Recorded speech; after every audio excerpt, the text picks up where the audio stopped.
Hi everyone. I'm here with Matt, and we are going to talk about some really important KPIs if you have a professional services organization. We're going to talk about those KPIs aligned with what we call our three areas of concern.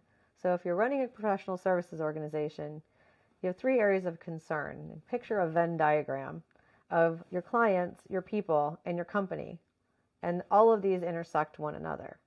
And so we're thinking about what are our KPIs across the organization. We want to make sure that we're covering each of these areas. So, Matt, what would you say? I think there's some really concrete KPIs and easy to manage, and there's other places where it's a lot harder to tell. So, for example, when we think about our clients, what would you say are some areas that we can actually measure for our clients besides the obvious, like, are we delivering on time? Are we delivering on budget? Right. So those measures, right? Both our company and our clients care about: are we delivering on time? Are we delivering on budget? But also, what we need to do is understand: are we giving the clients a good experience, right? So there's the results, and then there's the ride. So if a project seems like Space Mountain, we had a client one time tell us, "I don't know how you delivered this. I thought, like, over the 12 weeks, I thought this thing was going to completely blow up and you got it all done on time and on budget, but please never do that to me again." So that ride is just as important as the results, right? We need to make it predictable and well managed so that they're confident in what we do. And like ultimately we talk about customer delight, which is kind of a level above satisfaction, right? Are they really interested in you? And we at first we just ask people, are you delighted with our work? And people get a little squirmy and they don't feel like they don't know how to answer that question. And what we ended up doing is saying, well, how do we know if a client's delighted? For example, are they asking us to solve new problems? So we can ask that question for every client, and we could ask it every month or every quarter. If they're bringing new problems to us, that's a really good sign. And this is contrast to just, are we getting more revenue from them? Because we may be getting revenue because they have a problem in the marketplace and we're their only choice. We might be getting revenue because they've got some failures that they're trying to make up from. So ultimately, what we want to do is say, are you asking us to solve new problems? Are you talking to your friends inside the organization or outside the organization about us? So if you're telling other people to use us, then that's a good sign that you're delighted. And then ultimately, a more typical measure is, are you referenceable, right? Will you take a call with somebody else? But ultimately, what we want is clients who are delighted and have a measure that's not just an opinion that we can track over time. So I think those are some key KPIs in the client area.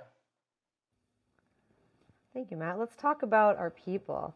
So we know you and I come from, the same place, and we always wanted to hire and retain people that are passionate about what they do. So people, they want to be working, they want to be learning and teaching and solving problems, right?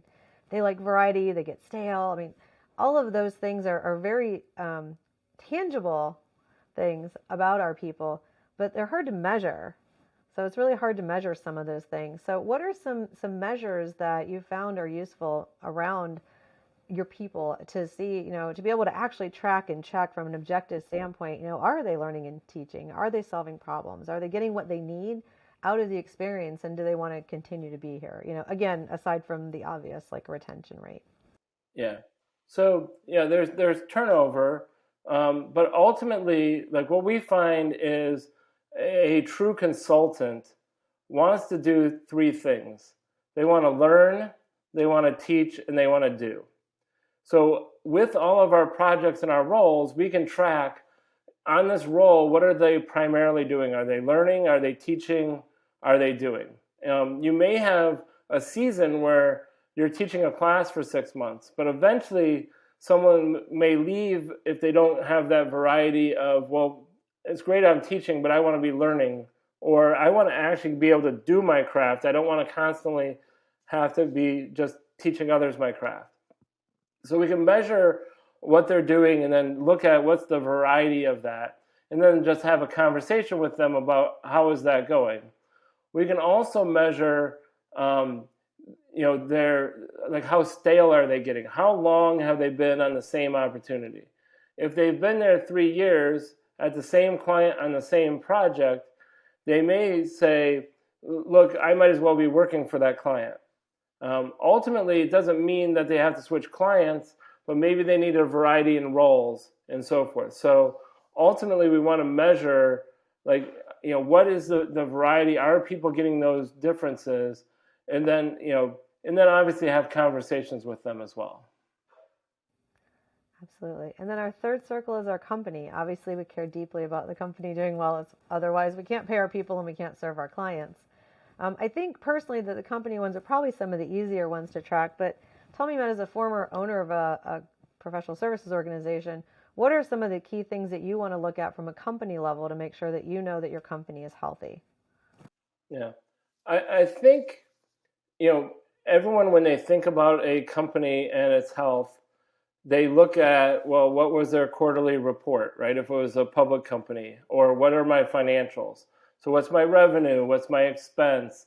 What's my profit, right? How much cash am I generating? Are my payables good? And so forth. And all of that are traditional KPIs that are extremely important. I think the number one thing we would recommend here is all of those KPIs are important, but if I really want to know how I'm doing as a company, I need to know what are those KPIs going to be a month from now or 3 months from now. So I need to be looking at the future and say 3 months from now, it looks like my expenses are going to skyrocket because I have a bunch of people who are not going to be billable, or my revenue is going to be declining, or I'm hiring a lot of people that I don't have slots for, or my rates are flat, but my expenses are up, so my margin's going to be changing. So in the company KPI level, the most important thing is to be looking in the future and having systems and tools in place that let you look into the future. And then you almost have to, as a company health, you can't have company health if you don't have people health and client health. And you can't focus on only one of them, right? You have to be focusing on how do I balance these 3 circles in order to have a healthy company. Absolutely, Matt. And you also have to be sure to not track everything under the sun. So we talked about some options for things you can track for your clients. We talked about some KPIs around your people and your company. If you're tracking 50 things, you're probably not going to track them very well, and you're doing yourself a disservice.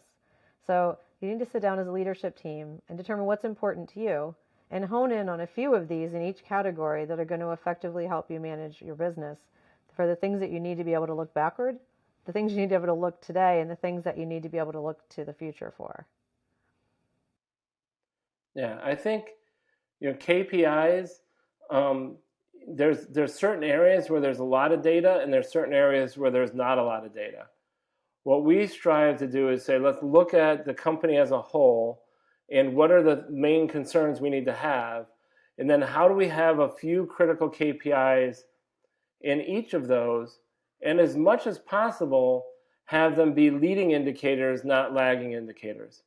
You already have to create financials for taxes and so forth. You have a bunch of lagging indicators to say, how did I do last quarter? But you want to be playing offense as a company. You want to be on your toes.